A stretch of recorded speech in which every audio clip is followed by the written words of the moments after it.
Hi, my name's Dr. Cary Cotton. I'm a gastroenterologist. So I'll see any general gastroenterology patient, but my specialty is in Barrett's esophagus, which is a precancerous condition associated with GERD, and eosinophilic esophagitis, an allergic condition of the esophagus.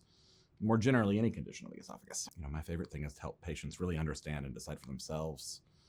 Um, I think we deal with diseases, that are not super well understood. Some of them are relatively recent to appear, and a lot is poorly understood. So I like to think that I find creative solutions for things when the sort of standard things don't work.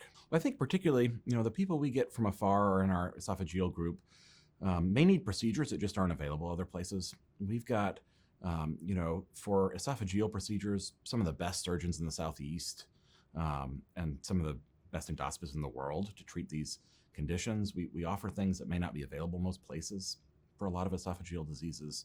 So that's one thing, is just the tools we have here. I think it's also, you get a group that works close together, the esophagus group, and is collaborative. So my research is primarily in Barrett's and eosinophilic esophagitis. I do clinical research, so we sort of count events, count outcomes. We measure the responses to medicines or the safety of medicines. That's really fascinating. These are new diseases that we're just trying to figure out.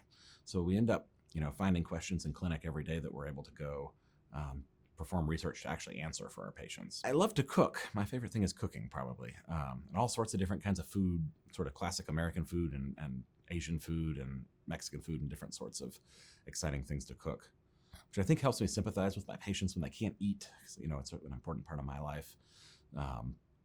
That's probably my biggest hobby. I have dogs too. I love to hang out with my dogs, but I don't know if that counts as a hobby. That's probably just normal life. But I think maybe the most interesting thing about me is that I used to play the bassoon for many years, and went to music school to learn to play the bassoon before I got interested in medicine.